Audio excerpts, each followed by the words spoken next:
Audio clip number 2، اس میں آپ سورہ فاتحہ کی آیت نمبر 4 سے آخری آیت تک کی یعنی 4 آیتوں کی تلاوت، ترجمہ اور تفسیر صراط الجنان سنیں گے۔ بسم اللہ الرحمن الرحیم۔ ترجمہ: اللہ کے نام سے شروع جو نہایت مہربان رحمت والا ہے۔ ایاک نعبد و ایاک نستعین۔ ترجمہ: ہم تیری ہی عبادت کرتے ہیں اور تجھ ہی سے مدد چاہتے ہیں۔ ایاک نعبد و ایاک نستعین، ہم تیری ہی عبادت کرتے ہیں اور تجھ ہی سے مدد چاہتے ہیں۔ تفسیر صراط الجنان میں اس کی تفسیر کچھ اس طرح ہے۔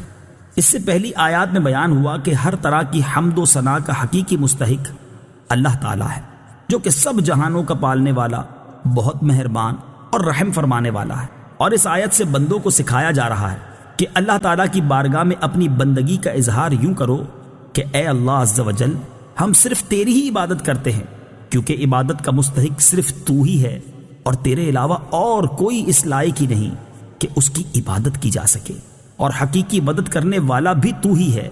تیری اجازت و مرضی کے بغیر کوئی کسی کی کسی قسم کی ظاہری، باطنی، جسمانی، روحانی، چھوٹی بڑی کوئی مدد نہیں کر سکتا۔ وَإِيَّاكَ نَسْتَعِينُ، اور تجھ ہی سے مدد چاہتے ہیں۔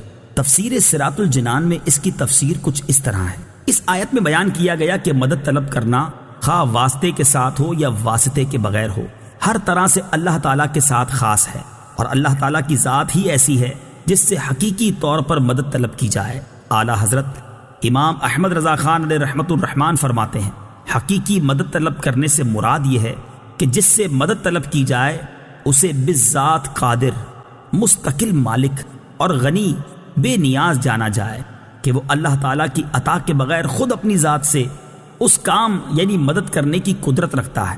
اللہ تعالیٰ کے علاوہ کسی اور کے بارے میں یہ عقیدہ رکھنا ہر مسلمان کے نزدیک شرک ہے، اور کوئی مسلمان اللہ تعالیٰ کے علاوہ کسی اور کے بارے میں ایسا عقیدہ نہیں رکھتا، اور اللہ تعالیٰ کے مقبول بندوں کے بارے میں مسلمان یہ عقیدہ رکھتا ہے کہ وہ اللہ تعالیٰ کی بارگاہ تک پہنچنے کے لیے واسطہ اور حاجات پوری ہونے کا وسیلہ اور ذریعہ ہیں۔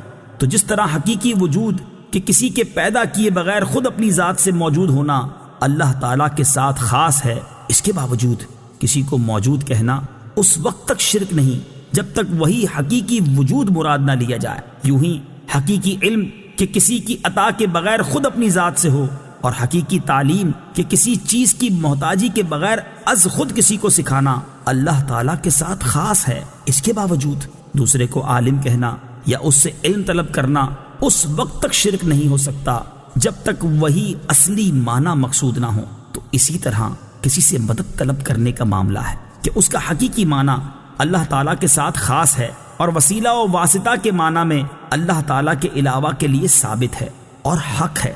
اہدنا الصراط المستقیم۔ ترجمہ: ہمیں سیدھے راستے پر چلا۔ اہدنا الصراط المستقیم، ہمیں سیدھے راستے پر چلا۔ تفسیر صراط الجنان میں اس کی تفسیر کچھ اس طرح ہے۔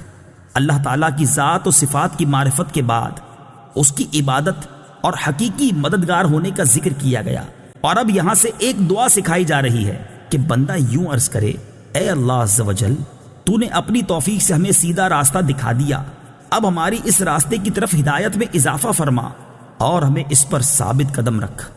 صراط مستقیم کا معنی، صراط مستقیم سے مراد عقائد کا سیدھا راستہ ہے جس پر تمام انبیاء کرام علیہم الصلوۃ والسلام چلے، یا اس سے مراد اسلام کا سیدھا راستہ ہے جس پر صحابہ کرام رضی اللہ تعالی عنہم، بزرگان دین اور اولیاء اعظام رحمت اللہ تعالی علیہم چلے، جیسا کہ اگلی آیت میں موجود بھی ہے۔ اور یہ راستہ اہل سنت کا ہے کہ آج تک اولیاء کرام صرف اسی مسلک اہل سنت میں گزرے ہیں۔ صراط الذین انعمت علیہم غیر المغضوب علیہم ولا الضالین۔ ترجمہ: ان لوگوں کا راستہ جن پر تو نے احسان کیا، نہ کہ ان کا راستہ جن پر غضب ہوا اور نہ بہکے ہووں کا۔ صراط الذین انعمت علیہم، ان لوگوں کا راستہ جن پر تو نے احسان کیا۔ تفسیر صراط الجنان میں اس کی تفسیر کچھ اس طرح ہے۔ یہ جملہ اس سے پہلی آیت کی تفسیر ہے کہ صراط مستقیم سے مراد ان لوگوں کا راستہ ہے جن پر اللہ تعالیٰ نے احسان و انعام فرمایا۔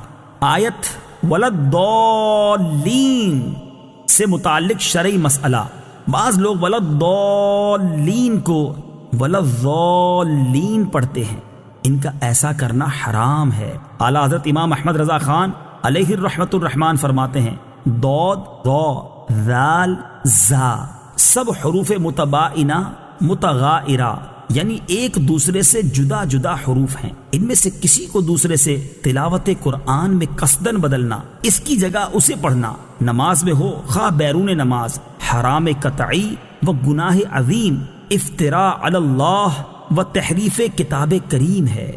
آمین اس کا ایک معنی ہے اے اللہ عز و جل تو قبول فرما، دوسرا معنی ہے اے اللہ عز و جل تو ایسا ہی فرما۔